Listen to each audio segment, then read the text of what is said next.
Welcome to Essentials, MarketRent powered by Clarendon, your data-driven guide to maximizing rental returns. Each week, we'll bring you actionable insights on market trends and strategies for independent landlords. Let's dive into the latest market intelligence that can help you unlock your property's true earning potential. Okay, let's talk about rental pricing. Did you know that many independent landlords might be losing maybe 8 to 15% of their potential income? Yeah, it's a surprisingly common figure, and a lot of it boils down to how they actually set the rent. It often feels like guesswork, right? You look around, see what a neighbor's asking. Exactly. Maybe check a couple of online listings. It feels intuitive, but it's not always, well, optimal. So we want to explore moving away from that intuition, the gut feeling, towards something more data-driven, like the bigger players do. Precisely. Giving independent landlords those same kinds of tools and insights. Today, we're going to unpack 3 core components of that approach. 3 essential pieces to get pricing right. Think of it like upgrading your toolkit, moving from maybe just a hammer to having a whole set of precision instruments for pricing. All right, let's get into it. Component number 1, market context analysis. Sounds broad. What is it really? It is broad, intentionally so. It means zooming out from just your specific house or apartment building. You need to understand the bigger forces at play in your local rental market. We call it looking at the market ecosystem. Ecosystem, like how everything connects. Yeah, pretty much. So first, the basics. Supply and demand. How many rentals are available versus how many people are looking. That balance is fundamental. Simple enough. More renters, fewer places. Prices tend to go up. Right. But then you layer on seasonality. Does demand peak in the summer? Does it dip in winter? And what about bigger economic cycles? Is the local economy growing or shrinking? So timing matters. You can't just set a price and forget it for years. Absolutely not. And neither can you ignore how the neighborhood itself is changing. Is there new development, new businesses moving in, better schools, infrastructure upgrades? Things that make the area more desirable overall. Exactly. These things impact value, sometimes significantly. And then there are those broader economic stats, job growth, income levels, migration patterns. Are people moving into the area or leaving? Okay, I see. It's connecting a lot of dots that you might not immediately think affect your specific rental price. That's the key. You move from just comparing your place to the one next door to really understanding the underlying currents, these sort of invisible forces that shape the entire market. And that understanding helps you spot opportunities, maybe even predict future trends. That's the goal. It's strategic. It informs not just pricing today, but potentially your investment strategy long term. Okay, so that's the big picture, the market context. What's next? Component 2. Component 2 is comparative property analysis.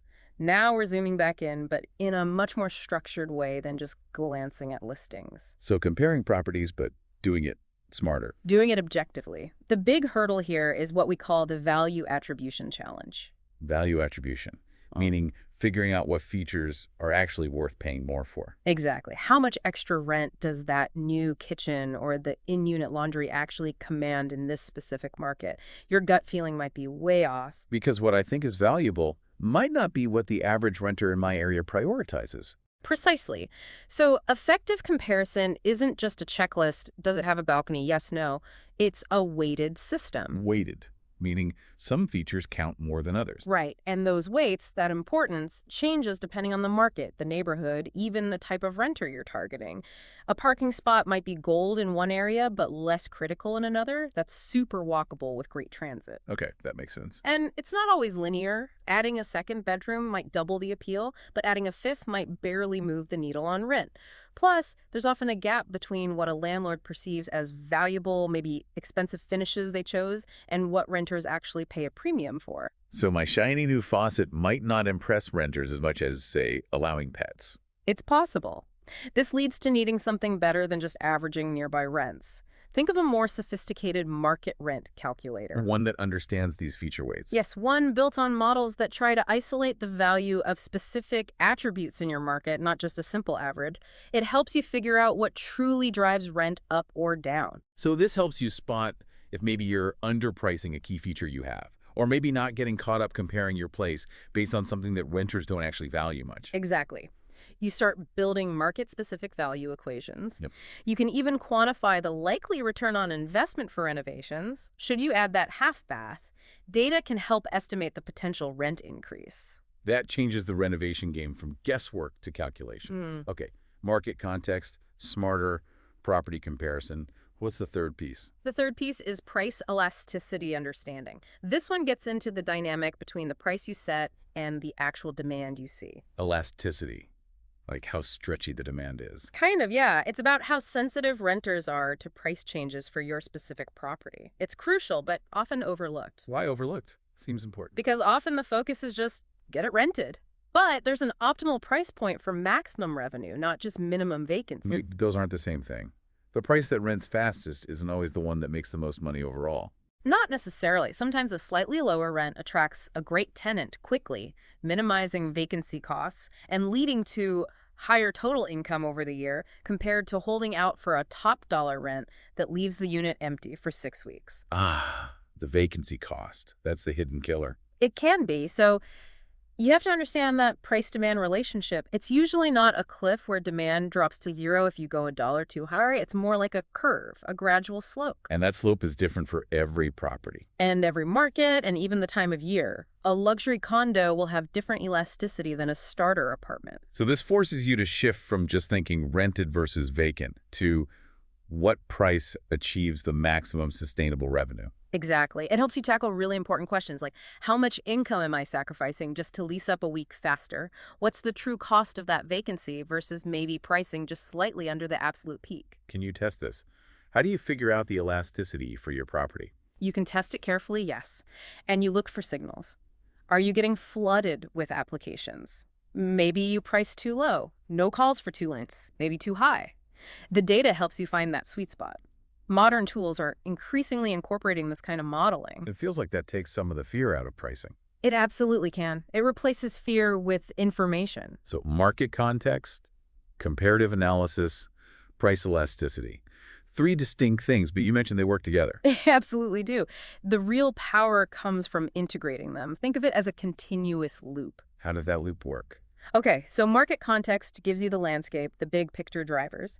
Comparative analysis uses that landscape to position your property accurately against the competition based on what matters locally. Then, price elasticity helps you set the optimal rent based on real-time demand signals for that specific property in that context. And the results you get, how quickly it rents, the feedback that feeds back into your understanding. Exactly. It refines your understanding of the market, of what features matter, of how sensitive tenants are to price. It's a learning system. That sounds like how the big institutions operate. Can independent landlords really do this? Yes, increasingly so. This integrated approach is the competitive advantage, and technology is the great equalizer here. What kind of tech are we talking about? Platforms that aggregate market data, algorithms for smarter comparative analysis, predictive tools for elasticity, and systems that tie it all together. It's becoming much more accessible. But it's not just about the software, is it? You mentioned a mindset shift, too. That's crucial. Adopting data-driven pricing means changing how you think about setting rent. From what to what? Moving from being reactive, only thinking about price when you have a vacancy, to being proactive, making pricing an ongoing strategic process. Okay. And shifting away from pricing based purely on the fear of vacancy towards pricing with the confidence that comes from solid analysis, focusing on long-term revenue optimization, not just immediate occupancy. Makes sense. What about learning from others? That too. Moving from making decisions in isolation to potentially participating in data-sharing networks or using industry benchmarks. Collective intelligence helps everyone make smarter decisions. So for someone listening who thinks, okay, this sounds good, but maybe complicated, what's the takeaway? The main thing is, this is an evolution. You don't have to implement everything overnight. Maybe start with really digging into your market context or improving how you compare properties. Build from there. It's a journey, not a switch flip. Exactly. The framework we've outlined comes from analyzing what works, what successful investors are doing. Embracing these ideas, even step by step, can genuinely help close that gap with the bigger players and, importantly, recapture that income that might be slipping away. This is really practical stuff. Yeah. It clarifies a path forward beyond just guessing. Now, next week, you mentioned case studies. Yep, we'll look at some real-world examples, see how applying this framework actually plays out in different scenarios, the kind of results people are getting. Fantastic. Yeah. That will really bring it to life.